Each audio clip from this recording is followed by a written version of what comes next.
Hey, what's up, guys? Toogie here, back again with another episode of my Toronto Blue Jays franchise mode series right here on MLB The Show 18. You might be able to hear the dog chewing on a T in the background. I don't want to say the word, the right word, because then she might think she's getting another one. But if you hear a gnawing sound in the background, that is an adorable dog.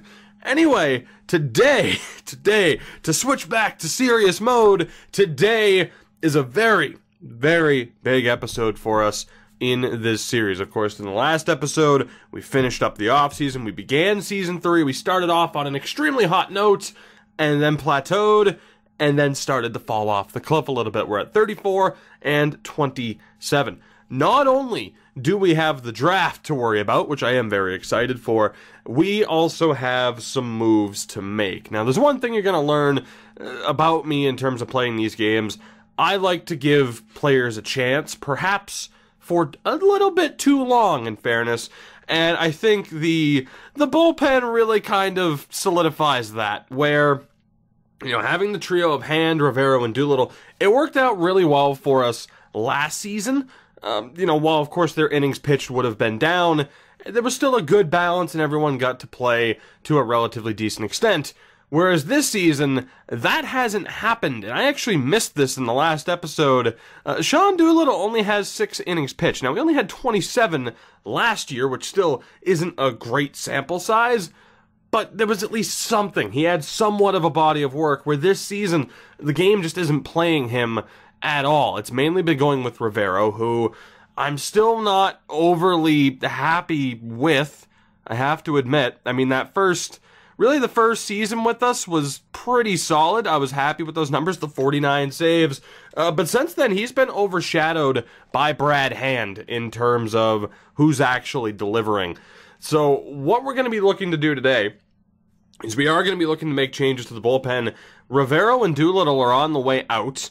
Brad Hand is going to be our closer. We're going to look to bring back 2 relievers. Now, like I said, I still like the idea of 3 closers. I really don't think it's that big of a deal between having a closer and a reliever, but for the sake of keeping it simplistic, I have targeted I have 3 players on a short list right now for relievers that we're going to look to bring in.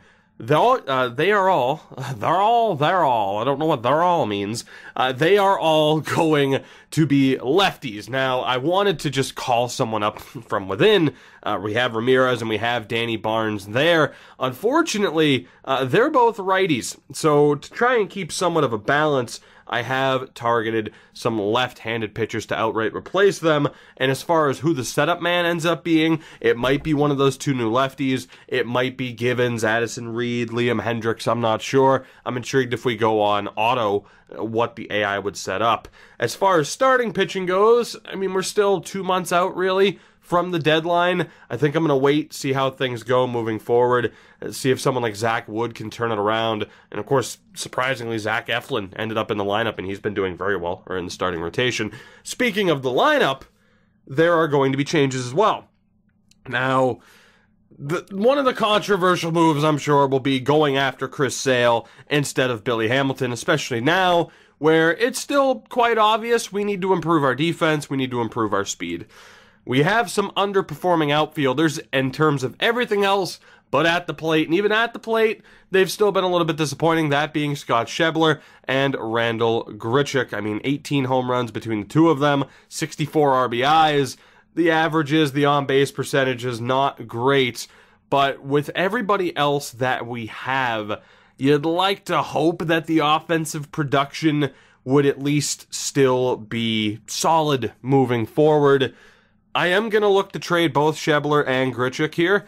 I have 2 players in mind. Actually, I have a few players in mind in case the values are a little bit too high, but I have a few players in mind that could potentially replace them. So big changes coming to this team as we look to adapt to our weaknesses yet again and look to adapt based on whether or not players are underperforming.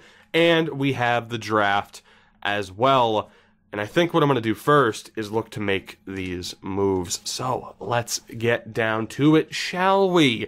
The first thing we're going to look to improve will be that bullpen. Now, I mean, spoiler alert here, I'm only targeting players from NL teams.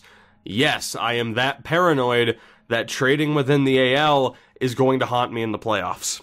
Flat out, it always burns me in every single sports franchise mode title. It burns me every single time. That said, my first target here, he is a veteran. That would be Jake McGee. He's 33 years old, 82 overall currently. Last season, quite rough. The season before that, and the season before that, he was okay. So the first 2 seasons of this franchise mode, he hasn't been great. This season, though, he's looking pretty damn good. And I'm not sure what the difference is because of that. Unfortunately, there really weren't any options where it's like, yes, that is the guy to go for. 100%, he's the best option. He's been great over the past 2 seasons, at least not from what I remember. Although 2 and 3 on this list might prove me wrong there. But Jake McGee is going to be my first target as a lefty. I'm going to look to add Doolittle to this deal. And then obviously we're going to be able to get a little bit back in return here, which is quite nice. And we're going to go for Benintendi. I'm joking. Now let's see if there are any half-decent prospects here that are worth picking up. Brendan Rodgers. Not as if I need another shortstop option, right? But he is there. Jesus, what's with all the shortstops? I mean, we could pick up Arias if we really wanted to, which, you know, might not be the worst idea. Andreas Arias, we might come back to. He's got a very weird attribute set up there, but we might come back to him if there isn't anybody better. Riley Pint, 22B and a 70. Not that we need starting pitching and not that we need another shortstop option. I might go with the shortstop option just because. Tyler Nevin, 22B and a 67. I mean, we're getting to these overalls now where I'd prefer to see like 18, 19, and 20-year-olds, and that is not really the case. Henry Ortiz would probably be the best option. He's fucking rapid, but he's not really what I'm looking for. So while, again, we already have a good amount of depth, I think I want to target Andreas Arias here. And I'm not saying that this is a somewhat spoiler for who might be dealt in the next few minutes, but we're going to see if we can make this work. And then, of course, we can look to add whoever we want to this deal. I still wanted to trade Nick Nelson, and I might as well get rid of him now. Anybody else? Ruiz? Yeah, we can just tack on Ruiz, who was a minor signing. Jake McGee and Arias for Sean Doolittle, Nick Nelson, and Istrui Ruiz. Not a bad trade. You know what? I'm going to do that if they're down for it. And they are. McGee, welcome to the team. Doolittle is someone who I was contemplating getting rid of anyway, so it really shouldn't have been a surprise. Of course, I was conflicted as to whether or not we just let him go to free agency as a restricted. We did not. The next guy I'm targeting is Tyler Lyons. Tyler Lyons, again, another veteran, has been pretty good over the past 2 seasons.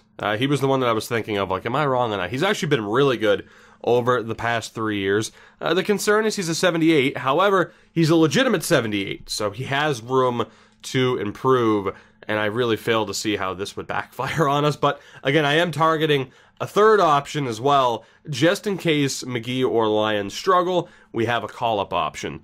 So, Felipe Rivero might be the guy to go here. It depends on what prospect I can get back. Again, the other team or the other player I'm going to be looking at, there might be better options there in terms of value. Jack Flaherty, that would be great. Tyler O'Neill, you're a little bit too good for what we're looking for. Let's see, Jordan Hicks. Jordan Hicks might not be too bad, actually. It's another righty. Jordan Hicks right now is my favorite option. A 23B and a 73. Do we have anybody better? If not, I'm good with that, actually. That's better than what I thought I'd get. Santiago, also a pretty good option. Right. He's actually a really good option. Starter or relief? I think I'd rather go for the relief pitcher in this instance. You know what? I like that idea. We'll look to get Jordan Hicks back as well. I'll have to tack on somebody. Is Murphy Smith enough? Are any of these guys enough? Jeff Dunlap would be. So Tyler Lyons and Jordan Hicks for Felipe Rivero and Jeff Dunlap. Obviously, value-wise, we're not getting a ton back for Rivero. He has been underperforming. He's going to be looking for a bigger contract. And Brad Hand has just simply outperformed him. So I'm going to go through with this. Tyler Lyons and Jordan Hicks. Welcome to Toronto, and there's one deal left, and that would be for Kyle Crockett, who also, very good option, might end up down in AAA because he's actually a 77, but you can see what I mean in terms of him being like a really good depth option that we could call up. As mentioned, Ramirez and Barnes are both righties, so one more lefty depth option as a call-up, we can't really go wrong. I'm not sure who the hell we're giving up, though, to get him. That's kind of the issue. Okay, wow, he's cheap as shit. He is very cheap, actually. I didn't think he'd be that cheap. I could give up a David Hernandez. And from there, anybody else who's just kind of a scrub? Anybody? Jason Giester? There's got to be somebody here. Right? Are there any other prospects? There we go. Pulison, actually. Pulison's not bad. I don't expect him to ever be that great. Bichette's not enough. Is there anybody else I can throw in a D potential guy here just so I don't have to give up anything? Suggs isn't enough. Tim Tebow? Not that I want to give up Tim Tebow, of course. If I throw in Gary King, that would actually be pretty good. So let's go back to Bichette, take out Bichette. Hernandez and King for Kyle Crockett. I will take that. It's fine by me. So, there is the new bullpen setup. If we go over to the roster, how do we want to do this? So we have Hand. Of course, we have Jerome German. Hell of a name. So from there, this would be 2, 3, 4, 5, and 6 with Lions. So Ramirez, Barnes. Can I send Crockett down is the question. I don't know if I can. Okay, good. Thank God he has minor league options. So that's easy enough. We send down Kyle Crockett. We send down Jordan Hicks. And just like that, we're looking good. I'm going to have to double check some of the setups here. But in terms of a relief option, I would say that Michael Givens is probably the best option. Maybe. I mean, do we want... I don't know, because I don't know if we'll get to any gameplay in this episode, or, simming. What do you think? Who should be the setup man? Addison Reed, Liam Hendricks, or Michael Givens? I mean, as you get a look there, really any of the three are good options. My question is, though, Givens is arguably our best reliever. So would it be worth playing him in that role? But Brad Hand is going to be the closer moving forward, and we are going to go with the one setup man option. So we have the setup man as a righty, the closer as a lefty, and from there, 2 righties, 2 lefties as far as middle relief. I like the looks of it. I got to admit, I feel like we've done pretty well here. The overall numbers are a bit low, but in return for these deals, we've also picked up some other prospects, of course. So I really like the look of it. The AHL pitching staff is ridiculous now. Hicks, Crockett, Barnes, Arano, Ramirez. Like, if any major injuries happen to the bullpen, we're set. We have plenty of depth moving forward. So that's taken care of, and with that, let's move on to the outfield. And here's the thing, I'm not sure how well this is going to work because my top 2 targets are both on the same team. My top 2 targets, Acuna and Delino DeShields Jr. Can I pull this off? Because here's the problem. My top 3 options, if we're looking at speed, fielding, and still being decent at bats, they're all on the Braves. Acuna, Inciarte, and Delino DeShields Jr. Those are my top 3 options. From there, as far as who's 4th on this short list, it would be Ben Revere. And of course, his fielding isn't tremendous, but he would be a really good option as well. So I'm a little bit concerned about whether or not I'm going to be able to pull this off. You can see why I'm interested in DeShields, just for the speed, the fielding as well, and surprisingly, that average is high. He hasn't played a ton this season, but even last year, the on-base percentage was great. I mean, really, the past 3 seasons. So I have confidence in him as an outfield option.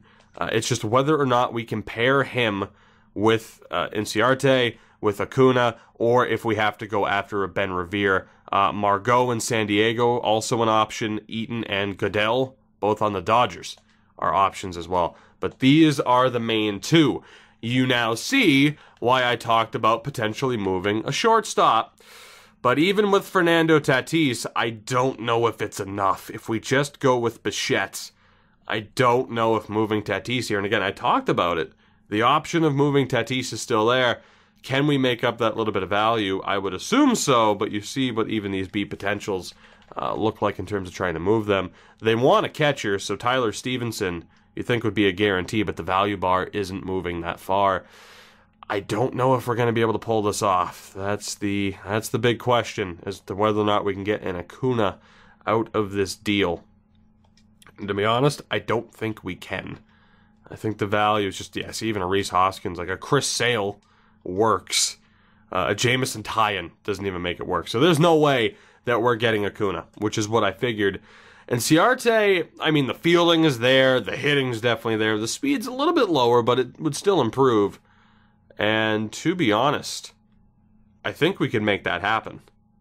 So, no, all right, so if we take out Acuna off of this short list, right? So we have DeShields, we have Ender and Ciarte, which, again, both good options. I do like the Ben Revere option in Pittsburgh.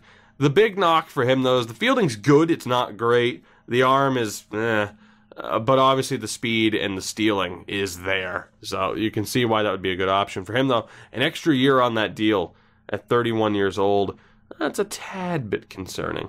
He had a good season last year. Still having a great season in general. Margot, just to give you guys a look here. I mean, again, decent fielding, decent arm, speed's up there. Not really the best steal threat, but would certainly help improve the speed in general.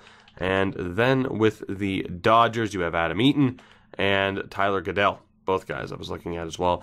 But like I said, if you kind of look based off of speed, fielding, and average, DeShields and Inciarte still seem like the best options moving forward. So I'm going to see if I can pull this off. Now, again, if I'm proven to be wrong, and it looks like we have to, you know, maybe make another move before the deadline, I'm willing to admit that I went after the wrong players and rectify that mistake. But for now, we're going to see what we can do here. And to be honest, I'm going to see if I can get a deal done without moving Fernando, but I don't think that's possible. Moving Arena would be nice, though. I mean, if I were to move him, I mean, I could call up somebody to replace. I mean, DeShields can also play second. I don't know, man. I don't know. Moving Arena would just hurt the fielding and the speed, even though he's not a regular player. 203 average. What's his on base, even though he hasn't played much? Ugh. I want to keep Tatis. That's obvious. That's not exactly a secret. And it's looking like I might be able to do so if I move Arias and Garcia. Obviously, Tatis is more of a hitting-focused prospect, where Arias has the speed and a little bit of fielding. Garcia, I'd much rather move Garcia. Let me see if I can work this out, though. Like an Alan Ferris and a Roth, I'd both be willing to move. I don't really think they're going to progress, but they're really only still looking for a catcher. So what if I add Stevenson? Wow, that did nothing for the value. You know, I think I'm going to have to give up Tatis here, and it sucks, but I think that's what's going to have to happen. That's what we have him for as well. He was a good option, but like I said, in terms of resale value, he is up there. So I like our chances. Of course, the original plan was to just have Schebler and Grichuk as a part of the deal, just to get it all done in one shot. And to be honest, that's probably the plan. Tatis, Schebler, and Grichuk all to one team. And I think I could just bring back, I mean, that gets the value there. I could tack on one extra guy to make this happen. That is giving up a lot, but we are getting back a lot. And Ciarte is a great player. And of course, helps fix the speed and fielding issue. Let me see who else I could add to this trade. Colby Allard. No, I'm kidding. Jesse Biddle. Play the Biddle music. Anybody half decent? Like Gohara, it's going to be too much. Camargo? A little bit too much. Munoz, a bit too much. There's got to be somebody here where we can make this work in terms of getting somebody back half decent. I am going to be pretty stingy about this. I've never seen them name Bryce spelled with an S. That is an interesting option, Mr. and Mrs. Wilson. Minter, no. Tukey Toussaint, tremendous name, but that's not going to work. Anderson wouldn't work. Luke Jackson would work. Luke Jackson would work as a tack-on. I mean, not that he is great, but he would work. Are there any, like, B potential options here that are half decent? Like a Helio Ramos, which is definitely not going to happen. Anybody else? You got a lot of players signed. Good lord. Matt Feliz? I can see why you want catching, because he is not a very good option moving forward. Okay, so let me just go back through really quickly. If anything, I'm just going to be looking for a younger player who's, you know, see potential or whatever. It's fine. 20 and under. Just give me somebody with a little bit potential, if at all possible. That might not be possible. We might have to go for a 21. We might have to go for a 21. Montero. I'll take it. Oh, this is going to be one of those make-or-break trades, but we're doing it. Delino DeShields Jr., Ender Inciarte, and Adrian Montero for Randall Grichuk. Good old Randall. It's been nice knowing you. Scott Schebler and Fernando Tatis Jr. It is done. And with that, we have made what seemed to be the necessary changes to the bullpen, and if I turn that off of auto, again, we'll just have to decide between Givens and Hendricks. Let's just say we go with Givens for the moment. The starting rotation stays the same. Still a little bit worried about Jameson Tyon. But the starting rotation stays the same. And then lineup-wise, not really sure what we'd want to do here. I think I would take a look at maybe changing it up, particularly DH-wise. You know, maybe... yeah, I'll take a look at this for sure and try to set this up in an ideal fashion. Will that show up in standings already? There you go. So, because of that, our power dropped from like 5th to 24th, but our defense and speed is up. Our pitching took a slight hit. Still the 3rd ranked team. Is that enough of a balance to really pull this off? Like I said, I like the rotation now. We got a great mix of lefties and righties, and we still have some players, while they might not be the highest overalls, they've been performing very well. And then lineup-wise, this lineup's still really solid. I mean, I didn't expect 3 years in to have DJ LeMahieu, Rhys Hoskins Jr., of course we did, and Ciarte, Miella. This isn't exactly the lineup that I expected us to have, but it is very solid. It is. And any day you can pick up an Ender Ciarte, and of course, once we put him in the top 4, and he's in one of those star roles, he'll be higher than an 88 overall. Anytime you can pick up a player of that caliber, seems to work out quite well. So, that does it for part 1 of this episode, so to speak. Let me know what you think of the trades, whether or not I made the right moves or not, as I nearly dropped the controller and had a near panic attack. Lineup-wise, what do you think we should do, really? And who should be the setup man? Hendricks, Givens, maybe Addison Reed. Let me know what you think. Like I said, as far as the rotation goes, we'll give some people a little bit of time to turn it around. And if we have to make a change, we'll do so before the deadline. And lineup-wise, what do you think? As far as, the stats that you saw in the last episode, someone like an Inciarte, just let me know what you think. And like I said, I'll try to optimize that as much as I can. For now, we have a draft to go to as we beat the White Sox 8-6. Let's get to it, shall we? We have the 27th pick of the first round. Let's see what we can do. It's weird to have done all the scouting in the last episode and now to be doing the draft in this one, but we will see who we can get. So, focusing on the 80 potentials first, Moses Zapata is the first guy to come up, and not exactly who we're looking for. At the plate, nothing special. The fielding's nothing special. He's got a good arm for a catcher. That's about it. The blocking isn't that great either, so he is not who we'll be targeting. Len Hill at third. Again, nothing special. Like, good speed and good stealing. Can play second and third, but nothing overly special. Switch hitter, though, might give him a little bit more value if there's really nobody else. Dexter Buckner, here's the problem. He's 22 and he's 4+ years away. No thank you. The closer, Michael Redding. Good hits per... Okay, hits per 9. The walks are a bit low. The velocity's a little bit low. High injury risk. No, thank you. Francisco Medeiros, 20 years old, 4+ years away. Nothing too great in terms of at the plate. Fielding, arm strength's okay. Definitely a fielding first third baseman. Might not be a bad option, though. He might actually be my favorite option so far. Again, Zapata, just okay. Len Hill, just okay. So nothing special so far. Nobody jumping off the page. Nino Valdez, though, the first baseman, has some good power, high injury risk. Now, here's the thing. I am willing to take somebody with high injury risk simply because we have the DH rule. So, that's not a complete elimination or a complete eliminator for a position player. Obviously, for Reading, it is. But Nino Valdez could be worth it. The contact's okay. Some promising power. The vision and plate discipline's a little bit meh. But that power could be very promising for Nino Valdez. We have Martin Santana. Now, he's 20. He's going to be ready next year. Holy shit. Well, we have our winner. Marvin, welcome to Toronto. That's not even a question. The contact, the power, the vision, the stealing. Good Lord, how did this guy fall to 27th? Martin Santana. There's no way anybody beats that, right? I'm going to double check, but there's no way. 21, 4+ years away. 22, 4+ years away. You know what? I mean, I still need to do my due diligence here, but holy shit, what a player. And holy shit, what a catcher. Jonah Gonzalez. If this guy is available to us in the second round, he'd be a tremendous pickup. A great defensive first catcher who's honestly not that bad at the plate. Jonah Gonzalez would be a really good option as well.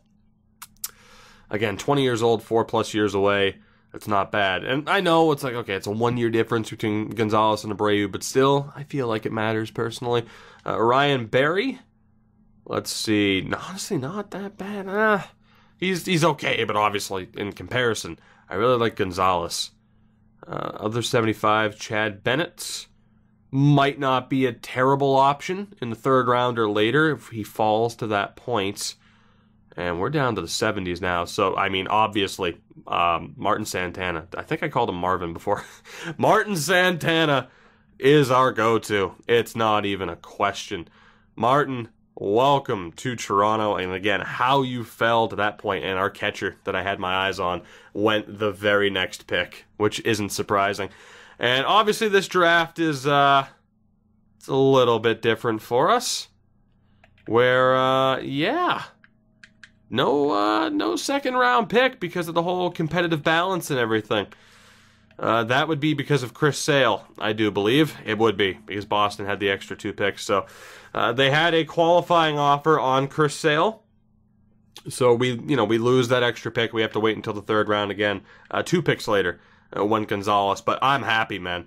Again, we have a competitive team, and we just ended up with Martin Santana. I'm not complaining, and I'd much rather have Chris Sale right now, too. So, we move to the third round. Who the hell knows who's going to be available to us here, right? And I was going to say, obviously, very different this year compared to the prior year draft where we had no extra picks. So, let's see. Now, there is someone like Darrin Conrad who, again, you can't trust those numbers because of the accuracy of the reports. So I am still going to focus on greens to see if there's anybody that we actually have the info on. And if we don't, then we'll start taking risks.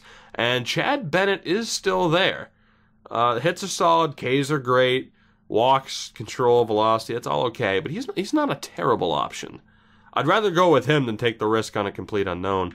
Mark Ramirez, though, he's 22, should be ready next year. And hello, Mark Ramirez. Oh my God. Talk about a utility player. Good contact, good power, good fielding, good speed and stealing. How did you fall to the third round? Good Lord. Well, Chad, you're a good option, and I hope you're there in the fourth round, but Mark Ramirez, holy hell, and we pointed him out in the last episode too. You can't go wrong with the left fielder named M. Ramirez, and Mark Ramirez is proving that. Good God. How about Elvis Rivera, though? Yeah, not gonna happen. Good speed and stealing, that's about it. Alexi Montoya. Whew. Oh, Alexi, though. Ooh, that's a tough choice, actually. It's not. We're still gonna go for Mark Ramirez, but my God, I hope Alexi Montoya is there as well. So Ramirez has the good contact, the good power, the good vision and discipline. Fielding's okay, arm strength's okay, accuracy's okay. The speed and the stealing, though. And just for what a utility player he is. Whereas Montoya has the contact, the vision, the field. Like, just, God damn, I wish I could get both of them for sure.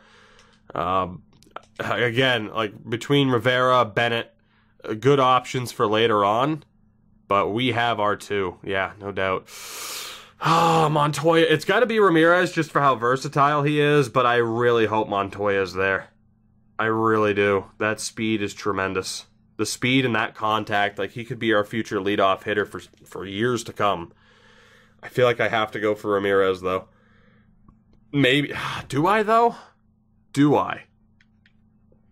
Again, Ramirez is 22 and he's ready next year. Montoya is 19. He'll be ready in 3 seasons from now.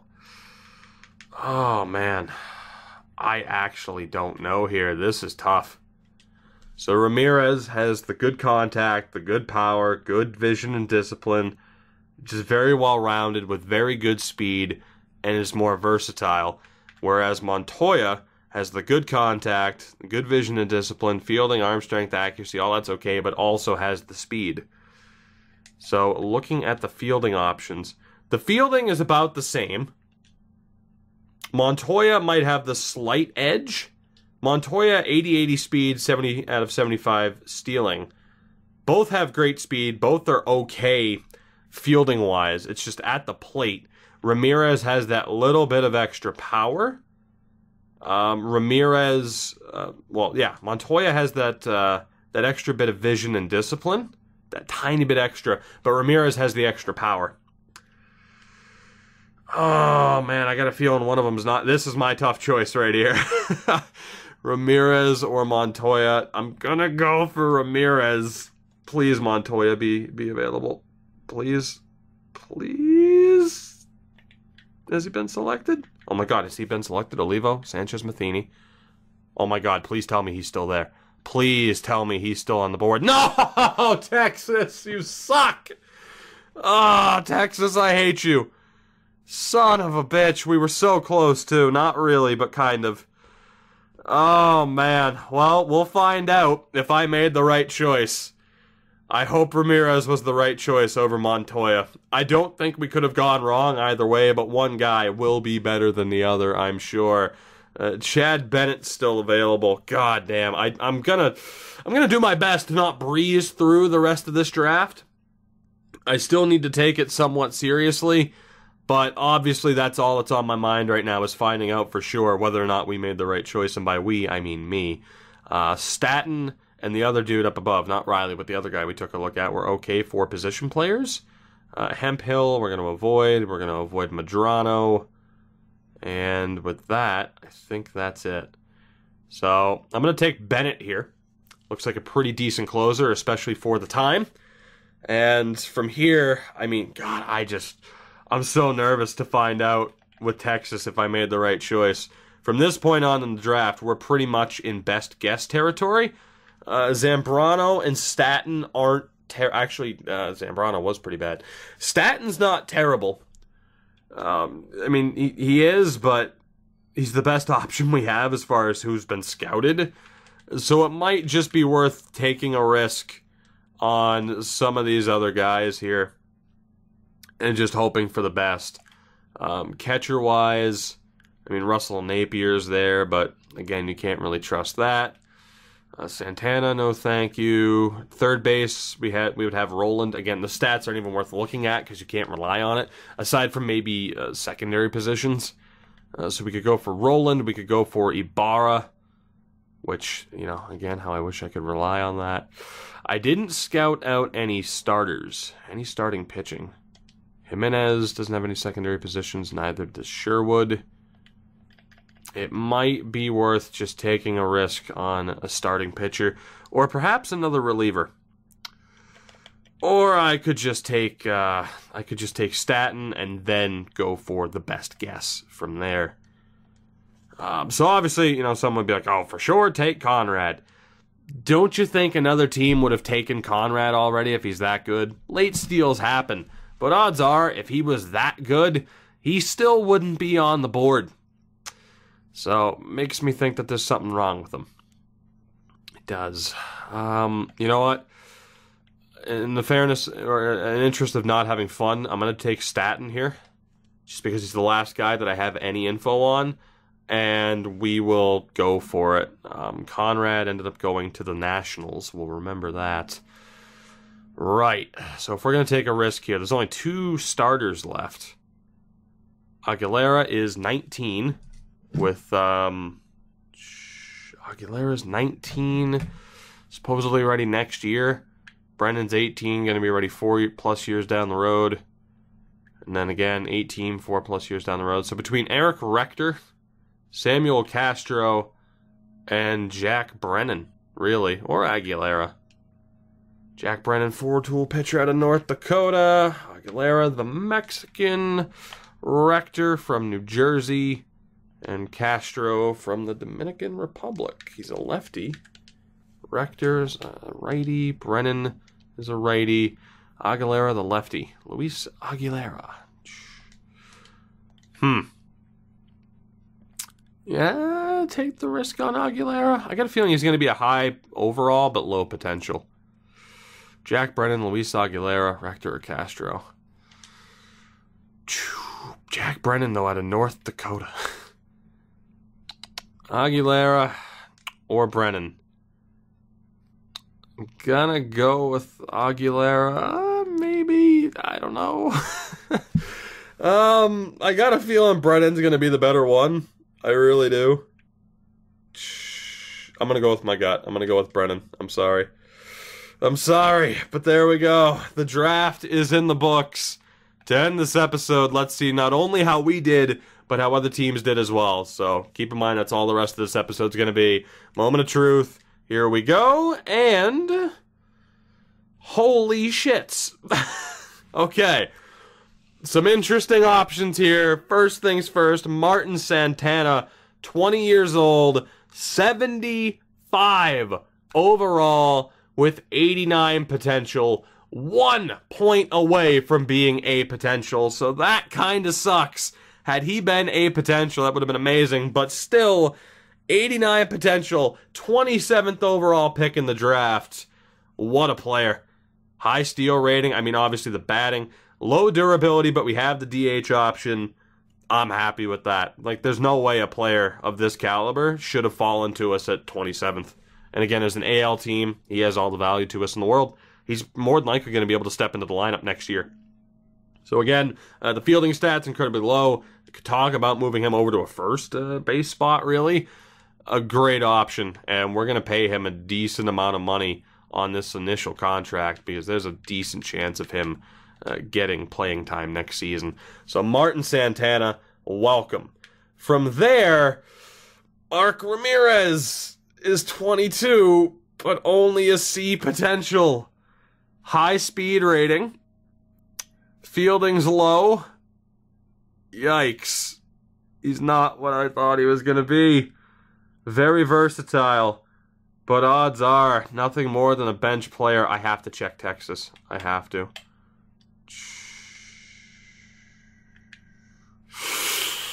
Right. So Montoya is 19. Yeah, I picked the wrong one. So Montoya isn't this amazing player either. He's still a C potential, but he has a little bit more value than Ramirez. You know, higher speed rating, still has the steal rating, good vision, some decent contact. We made the wrong choice. Ramirez would have been the better option to take, or Ramirez would have been the worst option to have taken. Again, like, he has okay power. Like, I don't know. I feel like I made the wrong choice. Ramirez isn't terrible. I guess he's still worth signing, but whether or not he becomes more than a pinch running option, like, he might not be the worst guy to have on the bench. And again, you look at the hitting stats, but then you see what someone like a Billy Hamilton's done throughout this run. Might not be the worst thing in the world. But still, I feel like we lost on that one. I still really like the Santana pickup. I wish he was a potential, but beggars can't be choosers. Chad Bennett, like I mentioned, really, he was a 4th-round pickup. Would have been good in the 3rd round as well. 20 years old, 67 overall, B potential, not too shabby. So Chad Bennett also very much worth signing. So Santana, tremendous pick. Ramirez, Bennett, good pickup. Josh Staton, I was hoping for something a little bit better when I took him, but I knew it was a risk. 20 years old, a 43 overall. The B potential or the C potential, just he's not He's not good. I'm still going to sign him, but he's not good. And then Jack Brennan as well, not good. High velocity and stamina, but nothing else. And for a D potential guy, we're not going to sign him. Staton I probably shouldn't have signed, and he probably won't be here for long. So a two-player draft for us, really, with Santana and Bennett. Ramirez might have some value as a bench option in the future.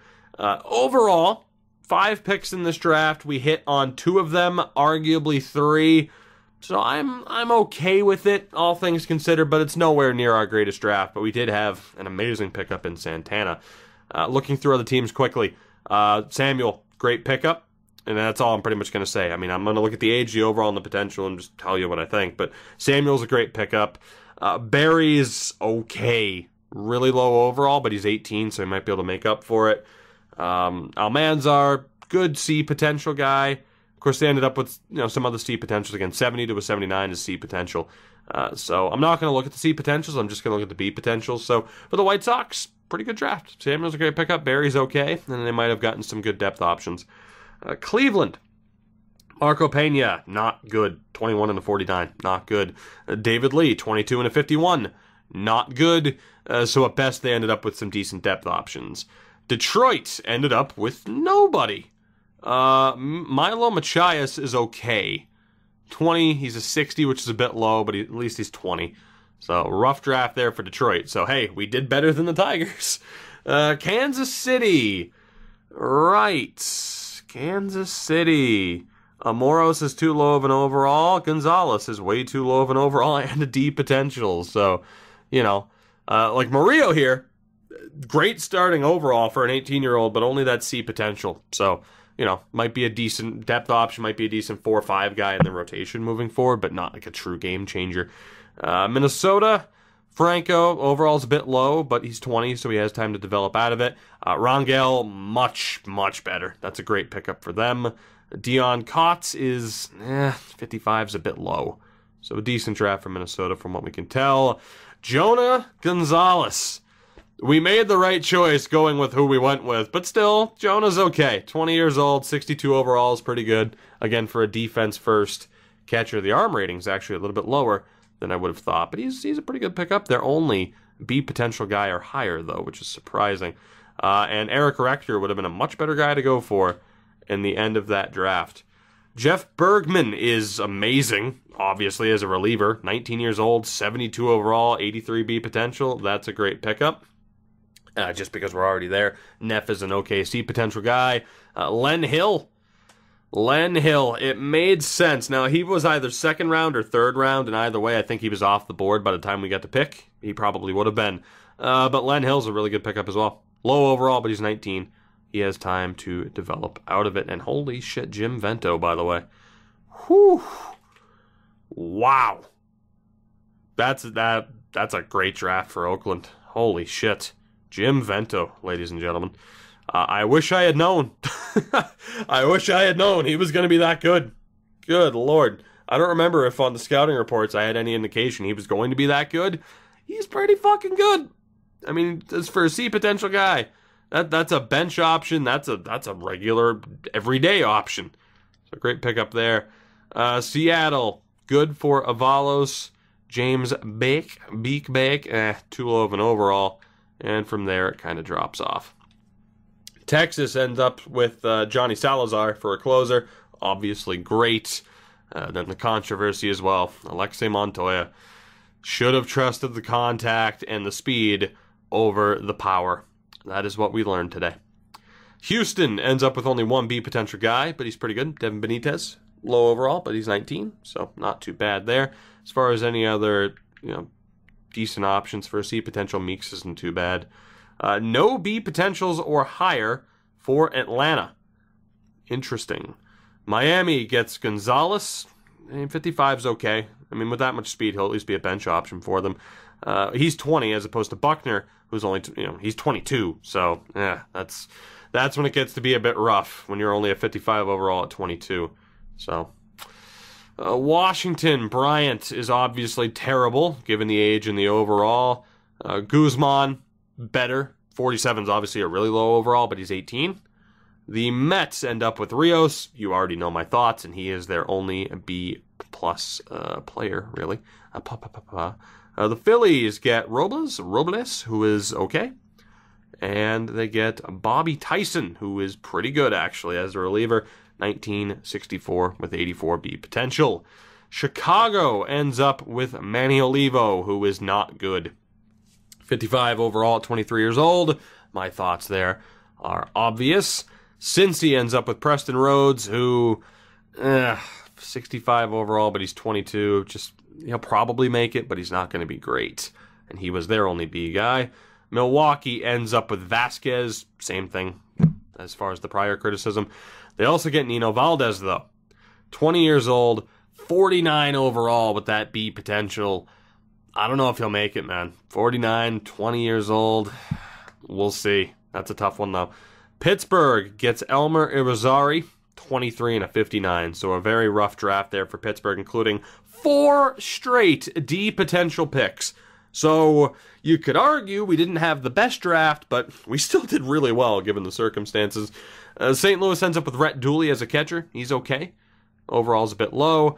Same for Moses Zapata. Those are 2 really good options, though. I like that draft there for St. Louis, just in terms of high-end guys. Arizona, they don't end up with anybody high-end either outside of Zambrano, who is okay. I mean, he's a 56 overall at 22, and again, ideally you want to have someone be as close to like a 75, in my opinion, from what I've seen. As close to a 75 as you can, so that they at least either are well-rounded enough or are good enough at one particular thing. Like they're fast with good vision and contact, and they're at least usable. Will he ever reach that point? Maybe, maybe not. The Rockies get Rich Gonzalez. Good pickup. They get Victor Abreu, an okay pickup, given the age and overall. Leroy Woods, a much better pickup there. And they also get Lloyd Dominguez, who is terrible. But, you know, some decent pickups for the Rockies. The Dodgers get absolutely nobody. The Padres get Madrigal, who is not good. Medeiros is okay. And that is it for them. So this was not a very good draft top to bottom. Pedro Carmona is a terrible pickup for the Giants. 53 overall at 22 years old. He was their only B potential guy. In terms of high-end talent, not much there. But for depth options, maybe. And I think we've seen that as well with our own pick in Ramirez. Baltimore gets Buford Cates. His name is Buford, so that's good. 19 and a 52. A potential, though, so he's looking okay. Whether or not he develops is a question mark. Yamazaki, not as good. And Boston ends up with no B potential players. The Yankees, Harvey Houston is okay. Michael Redding is pretty good. 19 and a 60 is okay. So 2 pretty decent pickups there for them at the top. Tampa gets Bruno Anaya. 19 but a 44. And Rivas, 21 but a 56. Pena, though, is great. So there you go. Tampa salvaged it at the end. Joel Pena. Or Pena, perhaps. Very good pickup there. 19 years old, 71 overall B potential. So that's the type of player that we might have been able to get. I didn't really take the risk that much at the end of the draft. But he ended up being pretty good. And then back to home base. So again, all things considered, we did okay. Santana and Bennett are great pickups. Ramirez is okay. Staton, not really, and I shouldn't have signed him, but it's too late. And then, of course, Jack Brennan was terrible. So all things considered, I'm feeling pretty damn good about this episode. As we end things, again, we're a half a game up on the Yankees. They have a game at hand. But the team has changed. The future is looking okay. It's just a matter of what happens. So we're ending this episode on a bit of a high note with a little bit of an optimistic tone. Will that continue heading in to the next episode? Will that be the case at the end of the next episode? That is the question.